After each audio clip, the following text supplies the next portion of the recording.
is One Night Only, the current single from The Struts. Adam, it's good to have you back. Nice to be back. We're trying to calculate the last time you were here. It's going back a bit. Yeah, I think we did a live acoustic thing about 4 years ago. And you were doing your own podcast radio programme at the time. Yeah, Struts Radio, when we lived together in Littleover. And then, we had about 20 listeners or 50 listeners or something like that. I saw you as a threat, I want you to know. I'm sorry. I think you won. Well, let's rewind to that phase, because it felt like you're on the crest of a wave at the time. Things seem to be taking off. They have taken off, but not in the obvious way. Yeah, we were kind of on a record label, but not really. We were inherited by a label. A lot of things happened. It was a long story, but basically our album got shooed out the door, and it came out with no real push behind it. We left our management amicably and stuff and like that, and we're still friends with them and that. And then just put some feelers out on Facebook to a guitar teacher I knew in LA, and he said, "Do you know anyone?" And then he was like, "Yeah, I know this guy who knows a guy." And then out of nowhere I got a message on Facebook from this management company who said, "Yeah, we really want to work with you." And then we flew over to Nashville to meet them, and it was like they completely got us as a band and what we wanted to do. We wanted to keep our album because it come out, and we think we didn't get a good push. Our manager used to be part of a record label called Octo, and they owned it, and then they sold it to Interscope. He used to be the radio rep there, so he started taking it to stations around America. And then iHeartMedia, which is like a big radio, decided to put it on a thing called On The Verge, where every alternative and active rock station in America has to play the song. And we were unsigned, so as soon as that happened, the song just took off, and then we had record labels in America wanted to sign us, and then it was like, oh,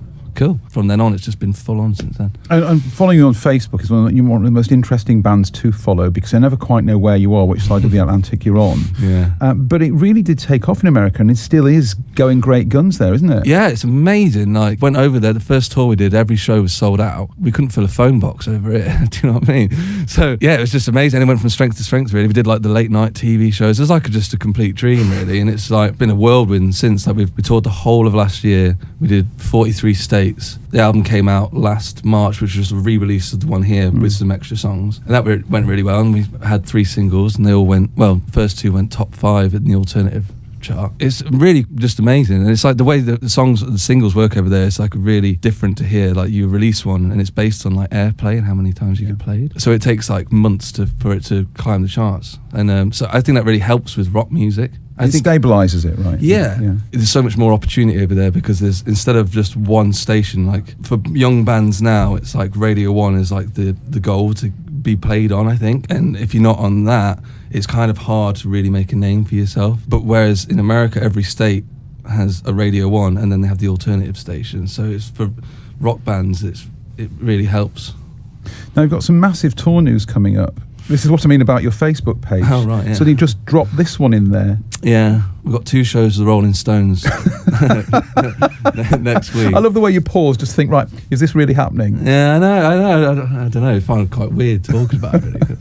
But yeah, I've got 2 shows of the Stones in Zurich and Lucca. So we've got a show in London on Monday at the Electric Ballroom, which is really cool. That's like our biggest venue we've done in the UK. So, and then we leave from there, go to Zurich, and then we do that, and then we do Lucca, and then we fly back to America. We go to Jersey first, more recording for the second album. Then we go to America, and then we go on tour with the Foo Fighters. So I don't know what to say after that, really. It's not very often I'm lost for words. But so the Rolling Stones and the Foo Fighters. I know, sound like not bad for a Derby lad, eh? Not bad for a Derby. Yeah. On that subject, you all lived together in Derby for a while, didn't you? And so where are the other guys now? So yeah, we lived together for 4 years, I think, and then our landlord finally kicked us out. And I think it was the best thing for us, because at the time the music wasn't going well, and like way too much boozing, I think. So it was probably a healthy move. We all moved home, so I moved back in with Mum in Derby, and then Luke, our singer, moved back with his parents in Devon, and Jed moved back with his parents in Bath, and then Geth moved back with his parents in Aberystwyth in Wales. They're not local, are they? How do you do things like rehearse? We're always together now, because we're always touring. Because we spend most of the time in America, it's cheaper to go and stay in like LA than it is to fly home. But we've literally been playing the same set, give or take the set list. We've knocked one out and put one in, and been like that same set for like 2 years. So well, good luck with the Rolling Stones and with the Foo Fighters. Can we have a catch up when you get back, or maybe even while you're on tour, whatever? I'm always down. I mean, like, you gave us a great opportunity, like I say, those years ago, and and it's lovely to be back and talking to you. So always happy to put the Midlands on the map. Okay, well, it's great to have you. Thanks for coming back. Good luck on the tour, and say hi to the rest of the lads for me as well. Will do. Thank you. Thank you.